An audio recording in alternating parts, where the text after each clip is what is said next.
Halo, nama saya Ramadan Aulia Sasmito. Saat ini saya berstatus sebagai mahasiswa di Universitas Raharja.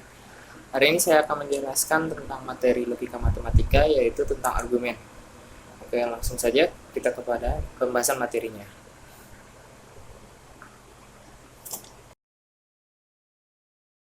Argumen.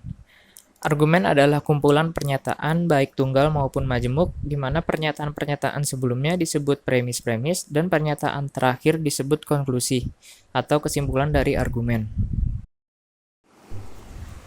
Dalam argumen terdapat juga inferensi. Inferensi sendiri adalah tindakan atau proses yang berasal dari kesimpulan logis dari premis-premis yang diketahui dan dianggap benar. Dengan kata lain, inferensi ini merupakan penarikan kesimpulan. Kemudian inferensi tersebut terbagi menjadi dua jenis, yaitu inferensi induksi dan juga inferensi deduksi. Inferensi induksi. Inferensi induksi adalah suatu kesimpulan dari argumen yang nilai kebenarannya masih kemungkinan atau belum pasti. Jadi nilai inferensi induksi ini masih belum pasti atau masih berdasarkan kemungkinan saja. Contoh untuk inferensi induksi. Pernyataan 1, semua kucing yang saya lihat warnanya putih. Pernyataan 2, saya telah melihat banyak kucing. Kemudian konklusi untuk dua pernyataan tersebut ialah semua kucing berwarna putih. Pernyataan ini bersifat benar hanya untuk ruang lingkup argumennya saja, berdasarkan premis 1 dan premis 2. Namun, jika dilihat dari kenyataan di luarnya, banyak kucing yang berwarna selain putih. Kemudian, inferensi deduksi. Inferensi deduksi adalah suatu kesimpulan dari argumen yang tepat tanpa berdasarkan kemungkinan. Jadi nilai suatu kesimpulan dari inferensi deduksi ini sudah pasti kebenarannya dan tidak berdasarkan kemungkinan lagi. Contoh inferensi deduksi adalah pernyataan 1, semua makhluk hidup akan mati. Pernyataan 2, lumba-lumba adalah makhluk hidup. Kemudian konklusinya berdasarkan pernyataan 2 dan pernyataan 1 ialah lumba-lumba akan mati.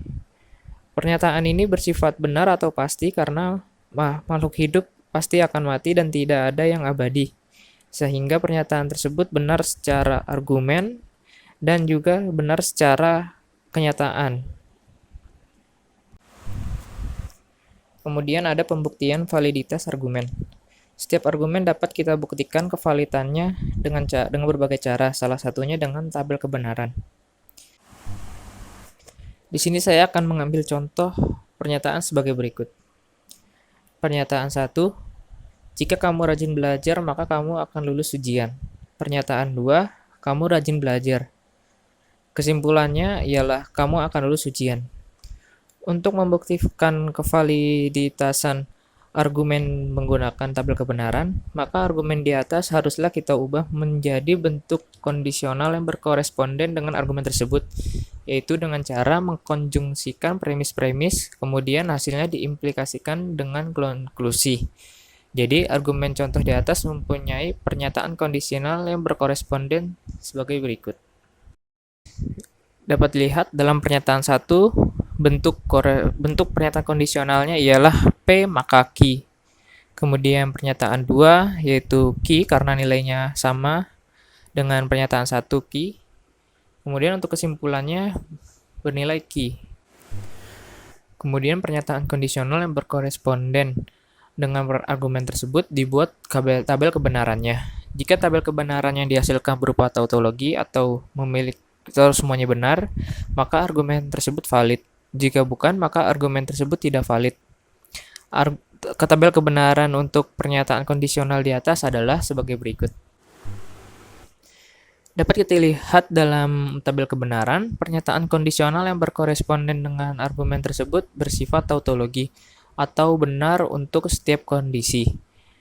Maka dapat kita simpulkan bahwa argumen tadi bersifat valid atau sah. Tadi adalah penjelasan dari saya untuk materi logika matematika mengenai argumen.